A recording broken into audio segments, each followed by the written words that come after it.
Hello and welcome to the Even Me podcast. This is More Speaks.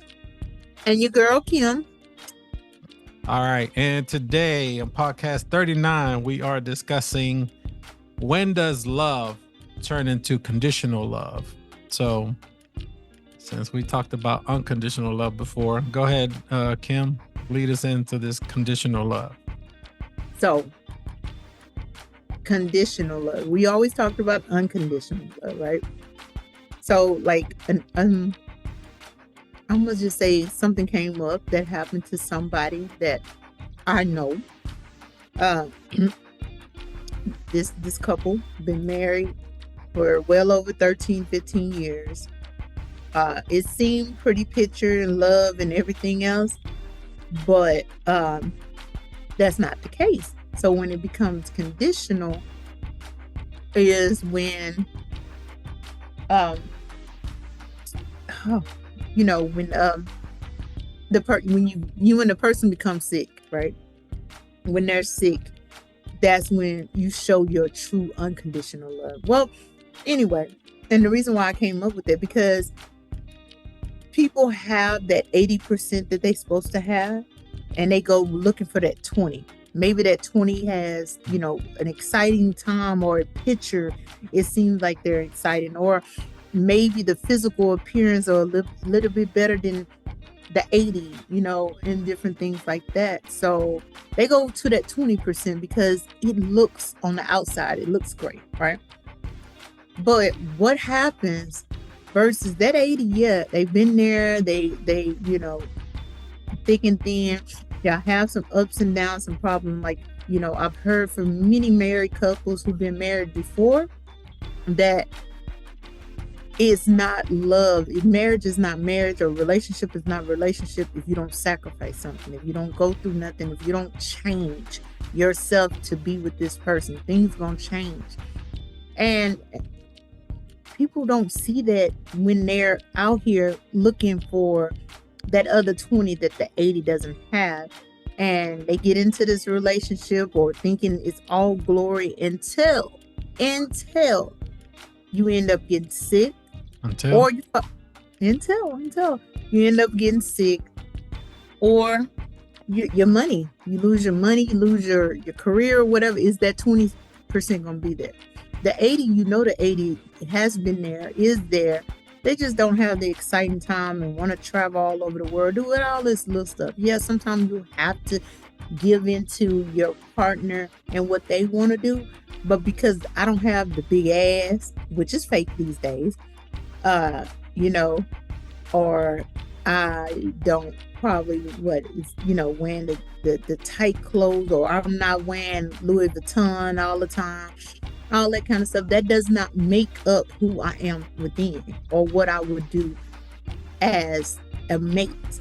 That doesn't make the mate, because things come and go. And God said it in the beginning of time, Moses' time, you don't idolize false gods, which gold or whatever. And people do that to this day. But this couple don't, want to say their name or whatever. The person gets sick and end up having a stroke, and they've been married all these years, and end up getting the other mate end up dumping them off on their family and saying that's not what they signed up for. But when you walk down that aisle, that $7,000 dress and that $6,000 ring, when you walk down that aisle, you said in front of the people that was there and God and the minister that you would be there through sickness and health. But I learned something new today, that you can just dump your mate off and move on with your life like that, because someone gets sick. That's life. We get sick. Do you feel that conditional love or unconditional love, can you fall out of love, and then the unconditional love turns into conditional love? Okay. I think, no, I think it's all about a growing process, right? Because yeah, I'm not gonna lie. There's times you're not gonna like that person at times, but you love that person. You just don't like them at that time. And falling out of love, if I was just in love with you and all over you a month prior to this happening, what happened? You know what? What happened? Because you can't give me what you used to give me. That's what really happened. I don't, to me, I think people need to talk and communicate. And I get told a lot. I talk a lot. I like clarity. If you just give me an inkling of clarity, we good. You know what I'm saying? So I think that's the thing.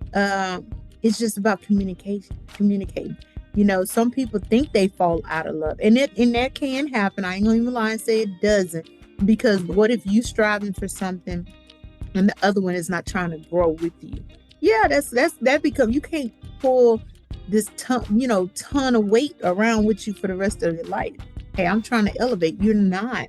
I'm not trying to get the bins and all that, but I'm trying to move into something, but you want to hang around with the same people. We need to evaluate. We need to have that discussion with each other. I'm not gonna say I'm just gonna, fall out of love with you. That's not the condition that I came in here with. We came for better or worse. Now, if you want to be in worse, then I'm gonna let you be in worse. But we're gonna have a discussion about it first. But I wouldn't leave anybody because they're sick. That's that being there for that person when they I don't care about the money and stuff that comes and goes, but when you marry somebody, is the better and worse for me is you healthy one day and you can be sick tomorrow. You know what I'm saying? And Yeah. the tables can turn on you. You did this person like that. Eventually, your turn gonna come. And what if that next person that you're dealing with do you like that? You know what I'm saying? Everything comes. It may not come the same way you did it, but it's going to come. Yeah, I feel that, I know we were just talking about marriage and all that. I feel that the piece of paper doesn't make a difference. Yes. I think a person being sick, you took a vow that, even if you were sick or if you wasn't sick, or you became poor or something like that. I feel that in that case you should still Yes.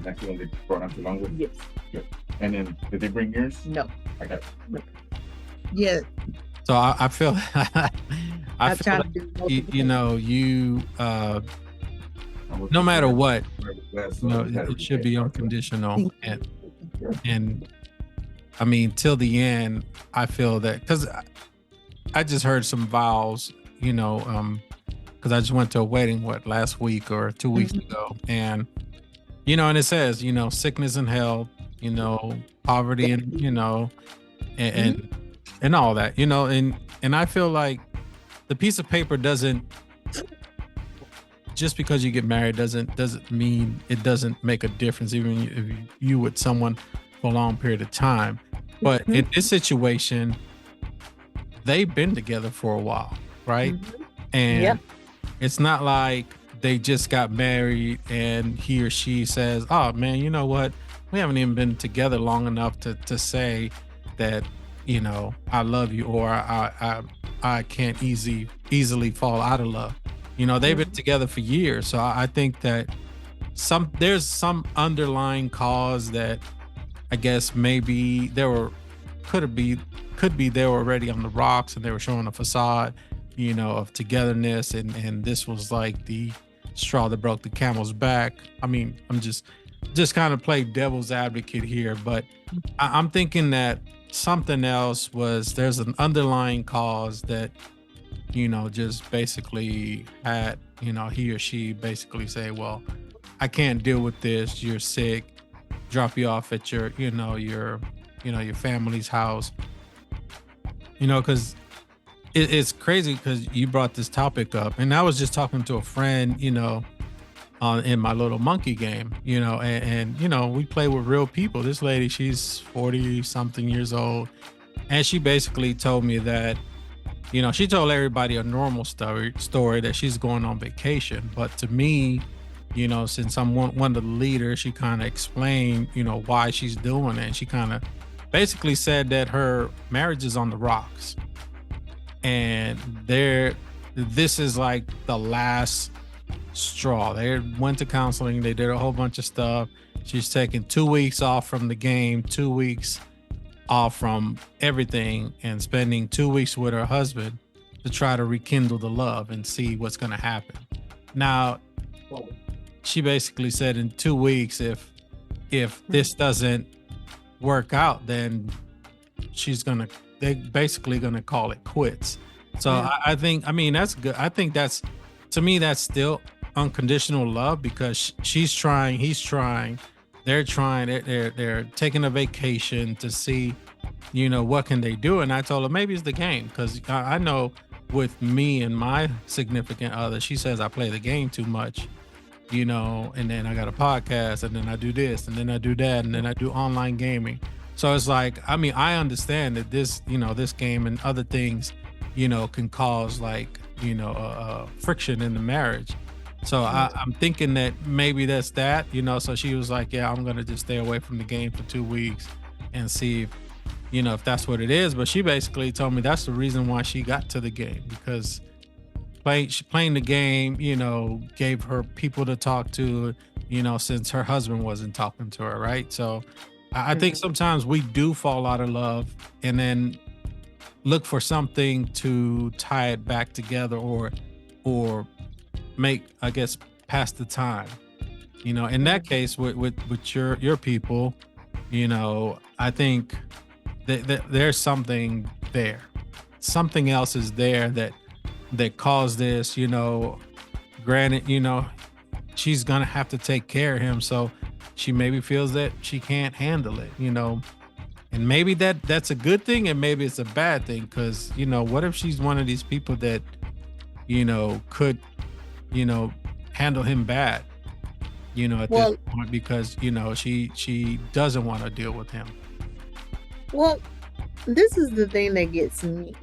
They and I'm going back to when I was pregnant with my last two. I remember each time they come to you when you're like in your second trimester, the beginning of your second trimester, and they said, okay, we do tests, and then something come back, do you want to abort? They ask you these questions. If anything come back on the test, do you want to go through the pregnancy or whatever? And I didn't have a second thought to know I want to terminate. You know what I'm saying? If it was medically necessary that I had to, it's a difference, right? But it was never a thought in my mind that if my child came back with Down syndrome or something like that, do I want to terminate my pregnancy? That's my child. I'm gonna love him regardless. That's what I signed up when I laid there to make him. So I take it as the same thing, that, yeah, it could be difficult, right? But I think in many people ways that they, like, I can't stand to see somebody puke. I can't stand to see that. I mean, the baby up to they 2 years old, I'm good. But after that, I cannot stand it. But I know if you really love somebody, you're going to try to work. You're going to try to figure out. Like my son, he had open heart surgery. I wasn't made for the medical field. I get squeamish at blood. But when he had open heart surgery at 5 months, it took everything out of me to learn to take care of him. And I did. Took care of him, to the dressing and cleaned him up healthy and everything. Yes, I shed tears the first couple of days because I had to do it and had to, build up my the gusto to do it. But I think that, to me, just me, I'm gonna be negative Betty. She'd seen that he couldn't provide her with what she was used to, right? So if I'm showing everybody on Facebook and social media, oh, I'm in the Cayman Islands, and I'm driving this and I'm buying that, or this new bag I have, then that's the issue. That's the issue. So so that's what I see the problem was, because think about it. If somebody actually, you can put it in the chair over there. Thank you. But if I'm with somebody and I say I love that person, just because something happens that causes them not to be able to give me the lifestyle that I'm used to or I'm accustomed to, doesn't mean anything. No. Yeah, and so he gonna leave that there. He gonna leave that there. Yeah. Yes. Yes. So I wouldn't, because then that means I have to step up. That's what the better or worse is for, right? I have to step up. So to me, I feel like that's the reason she did that. And then, you start ignoring, you leave this to another elderly person to try to take care of when he was on his up and up. You loved him to death and everything. And true, people go through stuff like your friend or whatever it is, the person who play the games, and they may be having issues. That's something deeper.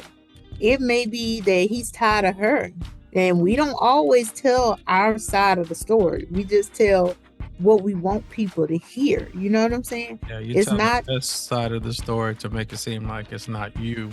There you go. Never, oh well, I did this, and that's the thing that me and my ex talked about. It's a cause and effect to everything. You say I did this, you're okay. Why did I do it? That's what we have to sit there and think. What made me say, okay, I'm done? You wasn't communicating. You wasn't doing what you were supposed to be doing anymore. So yes, I'm trying to pull something out of you.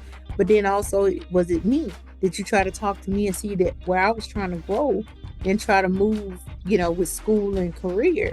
You didn't. You know what I'm saying? So it was a combination of things. I can admit my faults. I don't think he'll ever 100% admit to his faults. But people, you get tired. I ain't gonna lie, you get tired of the significant other at times. Like, I think if I deal with a guy that's playing a game, I think I can deal with that to a certain extent because I know where he's at all times. But when it comes down to my time, and this is what a lot of men don't understand, at that particular time, that woman wants to feel special. And I just had to say that just earlier this week. At that particular time, no matter what you're doing, that woman wants to feel special, even if it's for an hour, 2 hours. That's it. Then you can go back to your regular life. And that's what a lot of men forget. And then we do forget about men too. Hey, I'm doing all this because just a happy wife is not a happy life. Because if the man ain't happy, then you just happy. That's going to be an issue. So I think there's a lot of everything in the world today is fake. Everything that everybody look at, because we having problems and we're not like, the Joneses over here on Instagram or TV. It's never going to be that. It's never. Our DNA, we didn't come out to say we 100% matches this person. It has to be a yin and a yang. There has to be a strong one. There has to be a passive one. And they come together, and that what makes them two. But it's just today's world. That's what we're living in. I mean, we were living in Revelation right now. So basically, yeah. So just listening to what you say, and I think not only are we living this facade, and we're living, the social media world, and I think that puts stress on a lot of the relationship, on a lot of, partners, because they see this other person that's going to Bali, that's going to Maui, that got a Louis or this and that, right? And then their significant other, feels like, okay, we don't need all that to be in love, and they maybe don't see that, right?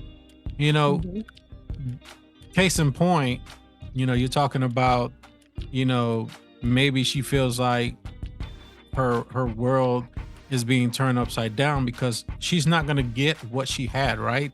Or do what she was doing, or go where she was going.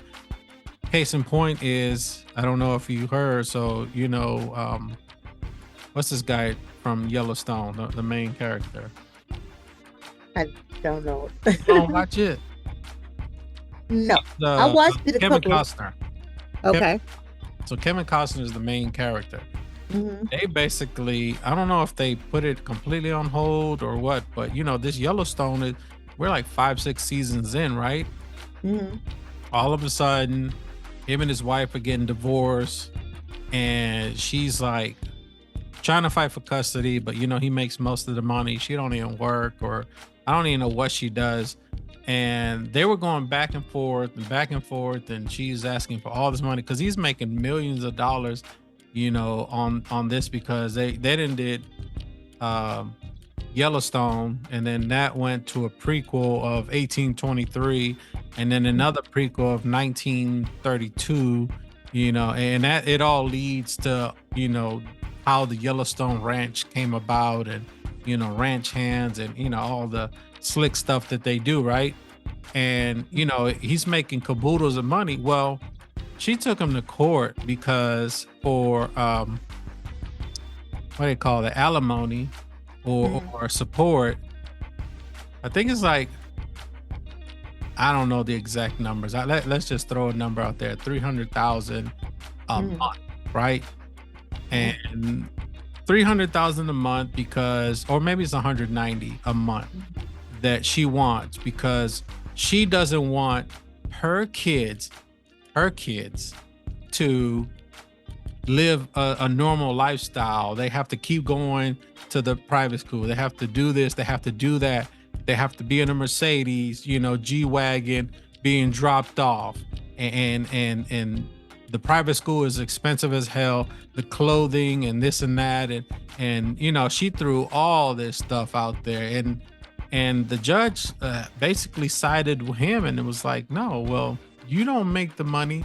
He makes the money. He's going to give you what's owed to you, and that's what you're going to get. So I can't remember what the final determination was, but it was way less than what she was asking for, and she had to, like, basically, because she wasn't, like, really taking care of the kids. There was, like, babysitters for each kid, a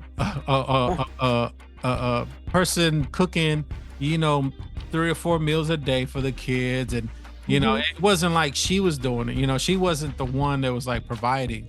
She was basically living the lifestyle, sitting at the pool while people were taking care of the kids. So it was like, I get it, and that kind of ties into your story. It's like, if she's not going to get the lifestyle that she was getting, then she may be, acting this way because now she's like, she knows for sure that, hey, if he dies, or if he can't work like he was, she feels like, okay, I'm not gonna be able to provide, or I'm not gonna, do this, do that, because, she don't work or whatever. So I think, in this case, I feel like, yes, there's something else there, but she needs to step down, or, do what she's supposed to and what she agreed to when she decided to marry him, right? Basically take care of him. That's what you're there for. If Janelle was to get sick, I would take care of her somewhat. I wouldn't go dump her at her family's house or something like that. They would expect me to, take care of her, and I expect her to take care of me, so vice versa, until we, die, or, go to the tomb, or, or whatever happens, to the end. Yeah, and my thing of it is, there's nurses, CNA nurses that you can hire to help that really doesn't charge a lot. A lot of CNA doesn't charge a lot. I don't, and I don't want to say that.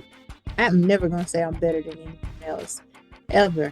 I have my flaws, my mistakes I make, or whatever.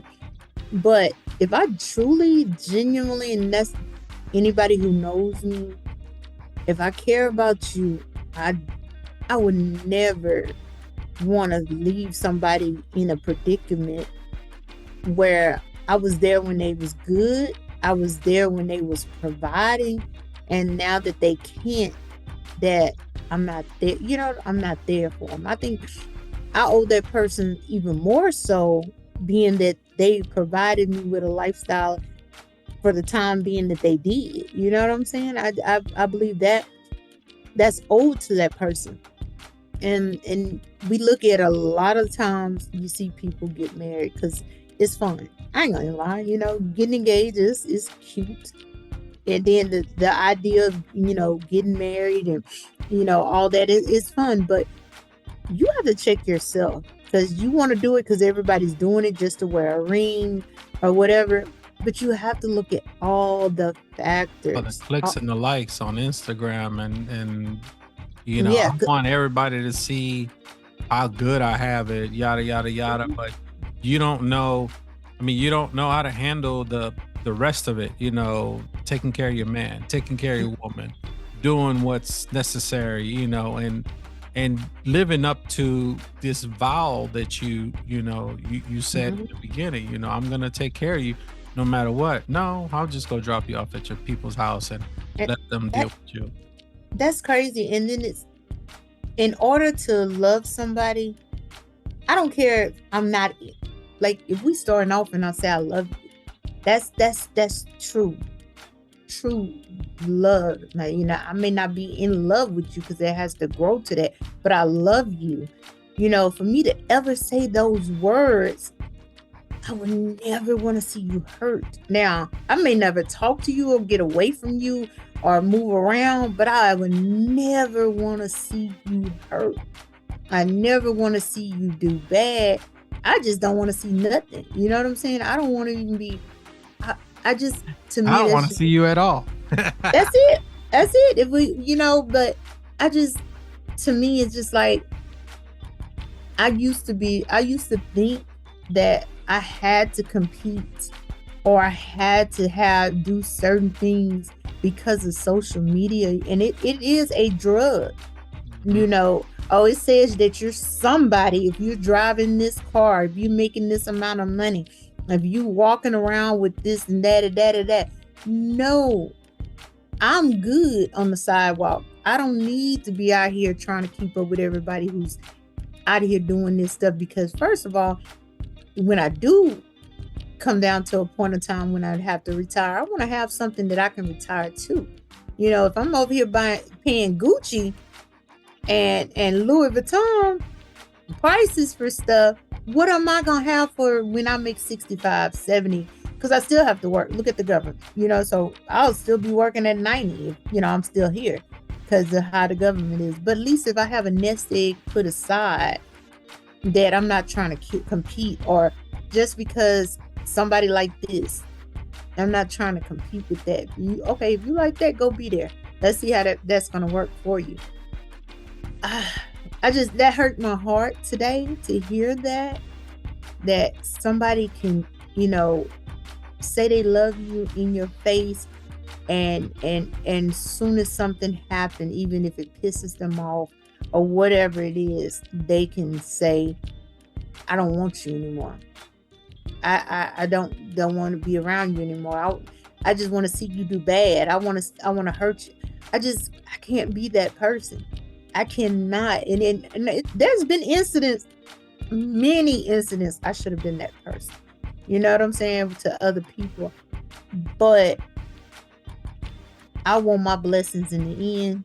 I have to answer to God. They don't. I want to answer to, yeah, you crazy, Kim. When God see me, yeah, you was crazy. You was a little crazy, but you didn't try to do people wrong. You didn't try to, harm people or mistreat people. Crazy Kim. Yeah, I got a little screws sometimes. Now, that's if you go over there where them screws are squeaking it.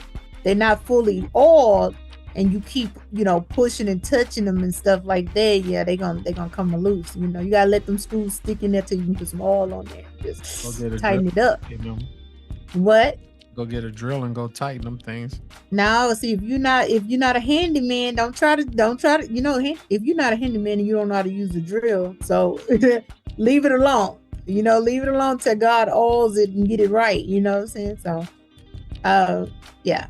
And I do try to warn people before. I'm like, you don't want to go there because, poof, some shit can happen. But trying to, keep her together. But no, it's just like, it's just like you just don't imagine that you see it on TV, right? You see it on the Lifetime movies, but not this close. And I don't know if God want me to see this, that is so close to me that I was just like, oh my God, that's what I wanted to talk about right there. Like, when does love become conditional?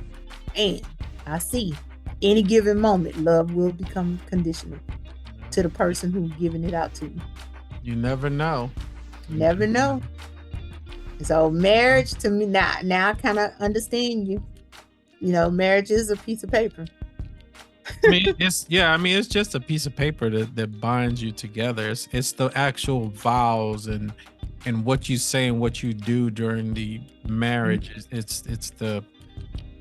It's what holds it together. It's what makes it an actual marriage, not the paper. The paper is just a legal binding document that says, hey, I love you, you love me, we're together. Mm-hmm. And in the end, we're going to split everything. That's basically, to me, that's what it is. Now, does that mean, the love is any less or any more? It shouldn't. It whether you have that document or not, if you love this person, you love this person. And if, like I said, regardless of that paper, you should be able to love them till the end, and not go drop them off like, dirty clothes or something at someone else's doorstep. Mm-hmm. I mean, yeah, that's it. I mean, it's like I feel like, the movie, I forgot the guy, Val Kilmer's, is this not Val Kilmer brother, or is it Val Kilmer, whatever? Anyway, the guy that plays the Joker, right? The Joker movie, the good Joker movie, the last one that came out, the guy, the crazy Joker. Well, but you want to watch it. It's the Joker movie, and I like how, and if I can't quote it per se word for word, but he was like, people ask what happened to you to make you this way. People don't say what somebody done to you, what was done to you to make you act this way. I feel like even the Joker that's dancing on the stairs. That's him. Yes. That's not Val Kilmer. But his brother was a singer, that died of an overdose.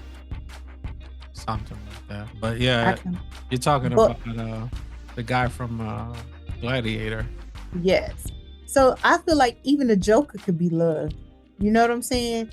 Even with all his craziness, all he wanted was love. People are putting, if I don't drive this, if I don't, have a big ass that's going to kill me in 15 to 20 years or whatever, they put these stipulations on you. But do you look at the love, the genuine deep down past all this stuff? People don't look past the stuff, right? And know what they're getting themselves into. You got to look at past that. So if I'm always talking about, let's go to here and spend money, I need this, all this kind of stuff, there's something wrong. There's no genuine love right there that person gonna have for me when the money run out. What if everything wiped away and we don't have anything, or I get sick, you get sick? How is that gonna go? You know what I'm saying? So we have to always in the back of our mind understand that love can turn into conditional love in any waking moment. You can be with this person, I guess, 20 to 50 years, and it can be conditional. So is that your final thought right there? That's my final thought, because it's just and then at the end, the person died. He ended up dying. For real? Yes. Man, why you leave the sad part for the end? I'm just saying love can become conditional at any working moment. I hate this. Well, this has been the Even Me podcast with More Speaks. And your girl, Kim. And if you have any questions about any of these podcasts, like I said, we're still updating on Instagram. One day it'll be updated. So, I'm work on that. Okay. I got you. To cut you off as soon as you say that. It did. Yeah. All right. Well, y'all take it easy. Have a good one.